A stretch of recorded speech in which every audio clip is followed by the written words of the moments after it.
¿Qué es lo otro que debemos recordar? El concepto de permutación sin repetición. Este es uno de los conceptos que nosotros vimos en clase, pero lo voy a volver a explicar de nuevo para que lo recordemos. ¿Qué es una permutación sin repetición? Es el número de permutaciones u ordenamientos que se pueden realizar en un conjunto de n elementos. ¿Y cómo se define matemáticamente? Se expresa como la permutación sin repetición de n elementos. ¿Y a cuánto equivale eso? Al n factorial. ¿Qué es lo que representa eso en nuestros problemas? Por ejemplo, la siguiente situación. Si yo le pregunto a usted de cuántas maneras distintas yo puedo ordenar o permutar 3 dígitos, que son los numeritos del 1 al 3, matemáticamente lo que me está diciendo esto de acá es que la fórmula para yo poder determinar esas permutaciones o esos ordenamientos es el factorial del n. ¿Qué significa el factorial del n acá? Es el factorial de la cantidad de elementos que voy a permutar. Es decir, debería calcular la permutación de 3 elementos, porque son 3 los dígitos que voy a cambiar de ordenamiento. Entonces me queda la permutación de 3, que equivaldría, de acuerdo a la fórmula, a 3 factorial. Por lo tanto, la permutación de esos 3 elementos representa la multiplicación del 3 por el 2 y por el 1, que como calculamos anteriormente sería 3 por 2, 6 y 6 por 1, 6 permutaciones. Ahora, ¿qué significa esto de 6 permutaciones? Significa lo siguiente, que yo tengo 6 maneras diferentes de ordenar esos 3 dígitos y no hay otra forma.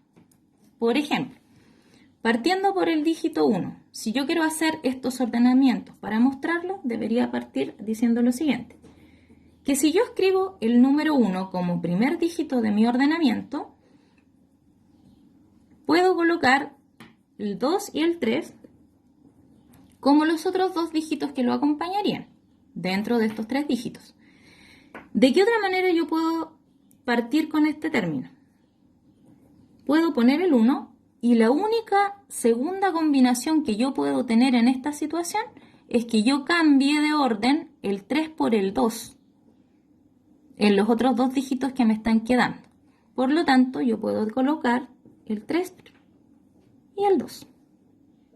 Y estas son las únicas 2 maneras que yo puedo combinar partiendo con el 1 y mezclando u ordenando de manera diferente los otros 2 dígitos. ¿Qué sucede si parto con el dígito 2? Si parto con el dígito 2, me queda el 1 y me queda el 3. Por lo tanto, voy a colocar el 1 y el 3, que son los otros 2 dígitos que quedan.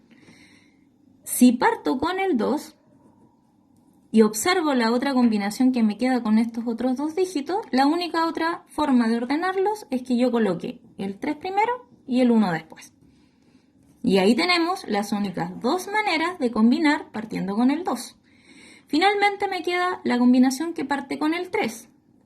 Partimos con el 3, ya sabemos que solo puedo crear 2 de cada una. Por lo tanto, como me queda el 1 y el 2 para combinar, voy a colocar el 1 primero y el 2 en la primera combinación y abajo las otras 2 siguientes, que serían el 2 primero y luego el 1. Entonces, ¿qué obtenemos de acá? 6 permutaciones. 1, 2, 3, 4, 5, 6. Por lo tanto, cuando yo digo la permutación de n elementos, en este caso de 3 elementos, y digo que es 6, lo que estoy diciendo matemáticamente es que hay 6 combinaciones o formas de ordenar esos 3 elementos de maneras distintas en su ordenamiento. Por lo tanto, la permutación de 3 elementos es 6 y corresponde al 3 factorial.